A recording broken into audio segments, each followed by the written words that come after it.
Yo guys, welcome back to another video on the channel, and today we're going to take a look at everything that is coming with Black Ops 7 launch and the pre-season of Black Ops 7 as well. But quickly before we get into it, if you are new around, be sure to subscribe to the channel notifications, turn on to any more videos on the channel. If you do enjoy it, smash thumbs up, and let me know your thoughts on all of this in the comments below. But let's jump straight into it right now.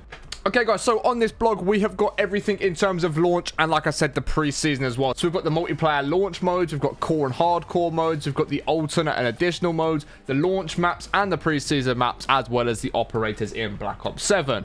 So we're just going to go through this and sort of like skip over the wordy little bits and just basically jump into the main bits that you guys really care for. So multiplayer launch modes, as we would expect, of course, are going to be different modes, things like TDM, kill confirmed, as you'd expect. But let me just touch on this little bit right here where it says ready up for combat and drop into a variety of modes and playlists where skill is minimally considered for matchmaking in Black Ops 7. One of the best things about the beta for Black Ops 7 was how much lower skill-based matchmaking was. It wasn't like you were bot lobbies every single game, but you'd get a couple lobbies where the players you were playing against really weren't great. Then you'd get a couple lobbies where the people you're playing were about your skill, if not better than you. And it was a really nice balance of lobbies, and I really like that from the beta. So I am glad that they have added this into the full game, and it's going to make the game a lot more enjoyable from a multiplayer perspective, I think. Persistent lobbies will also help to keep players together more often for consecutive matches. So basically what this means for any of you guys that didn't play older Call of Duties, you never used to leave a lobby. So when you finished a game, let's say you're in a game of TDM, 6v6, all 12 of you would stay in that same lobby unless somebody backed out to the main menu. If you just started loading into the next game, you would have loaded in with those 12 exact players. Like I said, unless one of them backed out. And that's going to be a thing in Black Ops 7 that's going to happen a lot more often. It did say this was in the beta, but I did find that in the beta, I was still jumping between different lobbies here and there. Sometimes it worked, sometimes it didn't. So be interested to see how this does go along at launch as well, along with the alternative modes and hardcore variants all coming at launch throughout the preseason. So core and hardcore modes, let's have a little look at what we're going to get. So we've got a new mode called Overload, which of course we did see in the beta. So that is going to be bringing the device to enemy zones and sabotaging them. Essentially, you're going to have something to pick up, your enemy's going to have something to pick up, they're then going to pick it up and have to go back to their spawn, and if they do it, they then end up getting the point for that. It's pretty cool game mode, not going to be something that's overly played, I don't imagine. So Overload is going to be core and hardcore. We've then got TDM, which is also going to be core and hardcore, as you'd expect. Nothing special with TDM. Domination, core and hardcore. Search and Destroy, core and hardcore. I'm not going to go into details on the game modes that we know and love for these games. Kill confirmed, core and hardcore. Free for all, core and hardcore. We've then got hardpoint, also core and hardcore. Kill order is going to be kill and hardcore as well. We've then got control, which is going to be simply just core, no hardcore for control. And face-off mosh pit is going to have a core and hardcore. We've then got alternate and additional modes. So we've got a new mode, skirmish, which is going to be 2 teams of 20 players, each battle to complete objectives and earn score. So I'm assuming there was just going to be some sort of objective in game. If you do that, you're going to get the score there. Gunfight, of course, is eliminate all enemy players using predetermined classes to win the round. We know what gunfight works. It's been in the game for a long time now. Face-off domination. We've then got face-off TDM. We've got face-off kill order, face-off kill confirmed, which of course we know how they work. They're all just going to be on face-off maps. Now we've got multiplayer launch and pre-season maps, guys. So this is one we're going to be taking a little bit of a look at and, you know, spend a little bit more time on. So the first map that we have got, guys, is Blackheart, which of course was involved in the beta. So if you guys played the beta, you will recognize this map. And if you didn't play the beta, this is essentially a very good map. It played really nicely. It's a bit of a smaller map. Really nice lanes on it as well. The 3-lane system works really well. It's basically like an oil rig out in the middle of the ocean. And again, you can go and see some gameplay of this across different YouTube channels if you did want to. As you can see, it is small size. We've then got Colossus there, guys, which we can take a little bit of a look at. I don't believe this one was in the beta from what I can remember. And again, as we can see, this is going to be a small sized map. As you see, there's the pictures on screen right there. Infiltrate the luxury Colossus resort as it lists deeper into the Caribbean Sea after sustaining catastrophic damage. Fight through the atrium and bar, the maintenance decks, and the baggage claim. Outside wrecked helipads. Floating debris form deadly thoroughfares above the waves there. We've then got Cortex, which again is one that we did see in the beta. If you guys played the beta, again, you're going to know that one. Yeah, there's not too much to say on the ones that in the beta. We've seen them already. Again, small size map as we'd expect. We've then got Den, which is actually a very cool map. And I actually really like the design of this. I believe it's like a Japanese sort of style map. Again, not one that we did see in the beta. As you see, got like katanas on the floor, which is pretty cool. Yeah, just a really cool map design. I'm not going to lie, it is a very nice map. You got your 3-lane systems as well, as you'd expect, but really cool map design. I really like how that looks.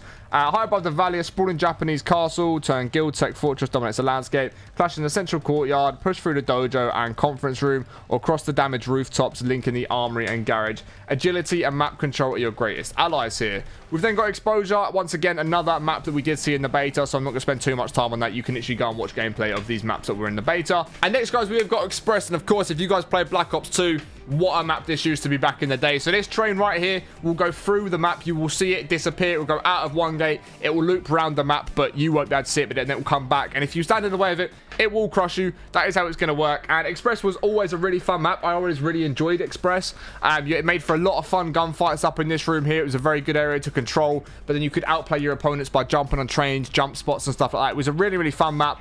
Some really good spots for camos as well between these windows with long shots and all sorts of different vibes from Express. Really, really nice map. Looking forward to having this back. We haven't had Express back, I don't believe, since Black Ops 2. So super excited to get this going. And again, if you wanted to go and watch some old school Express gameplay, there will be some out there just so you can get familiar with the map. We've then got Flagship, guys. And as you can see, it looks like it is literally just a ship being deconstructed. We're going to be in and around that ship right there. The images are a little bit confusing of what actually is going on and what the map is and the routes of the map, but it looks like that's what it's going to be. Let's have a little read. Fight beneath a decommissioned aircraft carrier, underground repairs off the coast of the USA. Battle through the underbelly of the ship where an ascender grants access to the gantry above. Or move beyond the hull into the active worksite. Spark, still, and close quarters skirmish defines this confined area. Right, of course, it's going to be around a ship. And again, another classic map that I am super excited to get my hands on.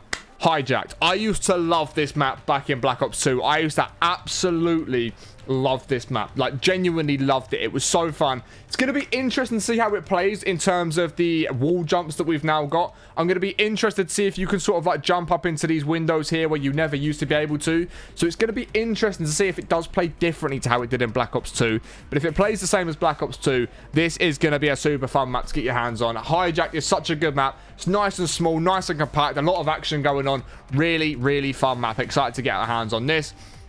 We then got Homestead, which is going to be up in like a Icelandic or Norwegian sort of cabin vibe area where it is going to be snowy. And yeah, it looks like a really, really cool map. I'm a big fan of how that does look. I mean, from the pictures, you can't really see too much other than the fact the northern lights are in the sky. There's a pool table and yeah, it's going to be interesting how this one does play out. So return to David Mason's childhood home in Alaskan wilderness beneath the northern lights. Engage with the cabin or traverse the icy terrain to flank opponents. Watch for movement in the outbuildings and dive into the freezing water to reposition.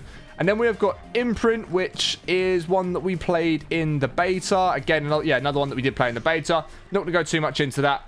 Nuketown 2025. You know, it's a map that we've seen in every single version of Black Ops Nuketown. Yes, it's going to have a very slightly different reskin. It is Nuketown 2025, but it still looks different to the old Nuketown 2025. There are little things and little changes that do look slightly different to Nuketown 2025. But yeah, of course, it wouldn't be Black Ops without a Nuketown map. We all know Nuketown by now. It's going to be a great map for camo grinding and stuff like that. We've then got Paranoia, which is looking like a burning down mall or hospital or something along those lines. Let's have a little look at what it says. Something's wrong at the hospital. Is it real or inside Mason's mind? One area appears normal while the other fractures into a psychological nightmare with floating debris and crimson light cutting through the ceilings and walls. Hold your ground, keep your wits, and survive the split between reality and hallucination.